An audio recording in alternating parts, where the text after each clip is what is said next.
Hello my YouTube family. जैसा कि आप सब जानते हैं कि हम अपने सेविंग्स को मुख्य 4 ही जगह पे इन्वेस्ट करते हैं।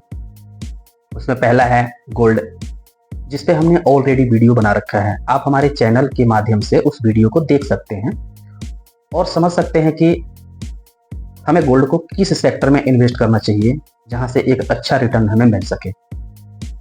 दूसरा है डेट फंड।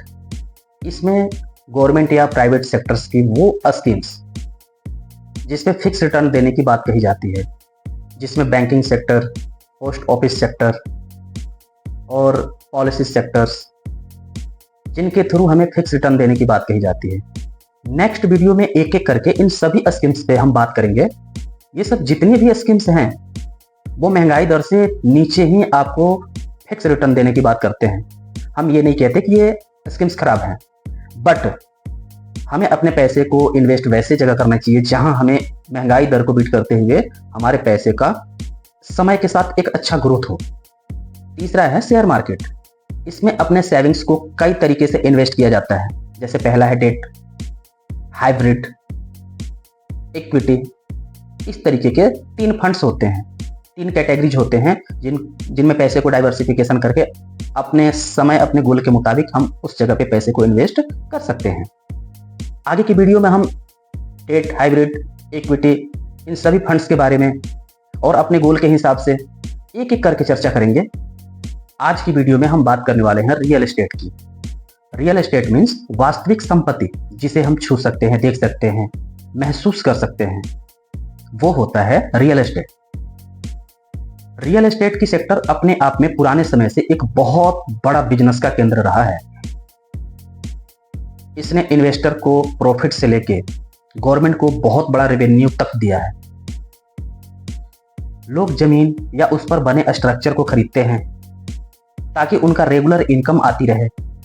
रियल एस्टेट में इन्वेस्ट करने के मुख्य 4 ऑप्शंस होते हैं। पहला है लैंड, दूसरा है रेसिडेंशियल रियल एस्टेट, तीसरा है कमर्शियल रियल एस्टेट और चौथा है इंडस्ट्रियल रियल एस्टेट। लैंड का मतलब होता है बिना स्ट्रक्चर का जमीन, खाली जमीन या एग्रीकल्चरल जमीन। रेसिडेंशियल का मतलब होता है हाउस, फ्लैट्स, बिल्डिंग्स जिसमें लोग रहते हैं। कमर्शियल रियल एस्टेट का मतलब होता है ऐसे बिल्डिंग्स जहां पे बिजनेसमैन अपनी बिजनेस चलाते हैं, जैसे shop, showroom, shopping mall, hotels, marriage garden और भी बहुत हैं। इंडस्ट्रियल रियल एस्टेट का मतलब होता है ऐसी जगह जहां पे इंडस्ट्रियल बिजनेस यूज करती है, जैसे manufacturing plant, warehouses, factories, logistics hub इत्यादि। इन चारों ऑप्शंस में हम चाहे कहीं भी इन्वेस्ट करें, हमें फायदे मात्र 2 ही तरीके से होते हैं। खरीदे हुए प्रॉपर्टी या रियल एस्टेट को बढ़े हुए प्राइस पे सेल करके, जिसे कैपिटल एप्रिसिएशन कहते हैं, और दूसरा है रेंटल इनकम। दोस्तों, रियल एस्टेट के इन 4 ऑप्शंस में कहीं भी इन्वेस्ट करने से पहले वहां का सबसे इंपॉर्टेंट होता है लोकेशन। कहीं भी जमीन, फ्लैट, दुकान खरीदने से पहले वहां की लोकेशन, सेंट्रल गवर्नमेंट या स्टेट गवर्नमेंट का master plan, railway station, school, hospitals और मेट्रो स्टेशन और सड़कों का कनेक्टिविटी, इन सारी चीजों को बहुत गहराई से अध्ययन करना पड़ता है, देखना पड़ता है कि इन फ्यूचर अगर हम यहाँ इन्वेस्ट करते हैं तो इन फ्यूचर इससे हमें क्या प्रॉफिट बन सकता है या कितना रेंटल इनकम हमें प्रॉफिट दे सकता है। कहीं भी प्रॉपर्टी खरीदने से पहले प्रॉपर्टी का कैप रेट यानी कैपिटलाइजेशन रेट हमें यह बताता है कि ये प्रॉपर्टी फ्यूचर में हमें कितना ग्रोथ दे सकता है।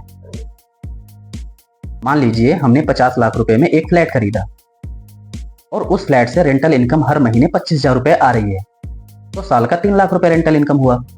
अब फ्लैट को मैनेज करने में भी साल का लगभग 20,000 रुपए का खर्चा हो ही जाएगा। 3 लाख से 20,000 माइनस करेंगे तो 2,80,000 बचा। अब नेट ऑपरेटिंग इनकम जो है वो 2,80,000 रुपए बना। कैप रेट निकालने के लिए 2,80,000 डिवाइडेड 50 लाख बराबर 17.86%। इस तरह से प्रॉपर्टी या फ्लैट का कैप रेट होगा 17.86%। दोस्तों, कैप रेट का उपयोग हम 2 प्रॉपर्टी को कंपेयर करने के लिए करते हैं जब हम प्रॉपर्टी खरीदने जाते हैं उस टाइम हमें दो प्रॉपर्टी एक ही रेट में मिले, तो हमें वहां कैप रेट का कैलकुलेशन करके हम ये अंदाजा लगाते हैं कि हमें किस प्रॉपर्टी से कितना बेनिफिट होगा। दोस्तों, रियल एस्टेट में इन्वेस्टमेंट के लिए एक बहुत बड़ी अमाउंट की जरूरत होती है और कई प्रॉब्लम्स भी आती हैं, जैसे अच्छे लोकेशन में प्रॉपर्टी खरीदना, किराएदार ढूंढना, जब बेचने जाओ तो खरीदार ढूंढना, या फिर उसको मेंटेन करना, इसके लिए खर्चे बहुत हो जाते हैं। इन सभी समस्याओं से बचकर रियल एस्टेट में मिनिमम 300 रुपए से भी आप इन्वेस्ट कर सकते हैं और उतना ही अच्छा रिटर्न कमा सकते हैं जहां बाकी लोगों ने एक बड़ा अमाउंट लगा के रिटर्न कमा रहे हैं। तो इस इन्वेस्टमेंट कैटेगरी का नाम है रियल एस्टेट इन्वेस्टमेंट ट्रस्ट, यानी कि रिट। रिट को अगर हिस्टोरिकल देखा जाए तो इसने अब तक रेंटल इनकम का रिटर्न बहुत ही अच्छा दिया है। देखिए, रिट में क्या होता है कि इसमें बहुत सारे इन्वेस्टर एक छोटा छोटा अमाउंट इकट्ठा करके रिट को दे देते हैं और रिट उस पैसे को रियल एस्टेट में इन्वेस्ट करता है, जहां से कमर्शियल, रेसिडेंशियल या फिर लैंड एग्रीकल्चर भूमि खरीद के उससे जो भी रेंटल इनकम होता है और जो भी प्रॉपर्टी बेची जाती है उस प्रॉफिट को भी इन्वेस्टर में लाके बांट दिया जाता है रिट के द्वारा। ये सेम म्यूचुअल फंड के प्रोसेस पे काम करता है। ये NSE, BSE पे भी लिस्टेड होता है। जब इसके IPO आता है तो उसमें आप बिड लगा सकते हो, उसके लिए डीमैट अकाउंट चाहिए। दूसरा ऑप्शन है, जब इसके IPO लिस्ट हो जाएगा शेयर मार्केट में तो इसके शेयर खरीद सकते हैं। यहाँ आप दो फॉर्म में प्रॉफिट कमाएंगे।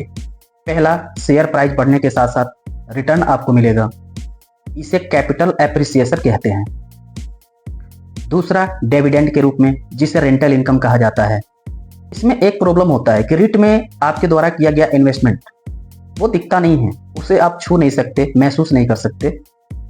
बाकी एक बड़ा अमाउंट लगा के रियल एस्टेट में जो ऑलरेडी लैंड, एग्रीकल्चर भूमि वगैरह या फिर रेसिडेंशियल, कमर्शियल खरीदते हैं,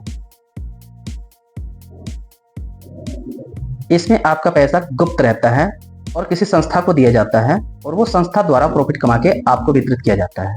पूरा डिटेल से जानने के लिए पढ़ें, समझें, जानें। तब तक के लिए धन्यवाद।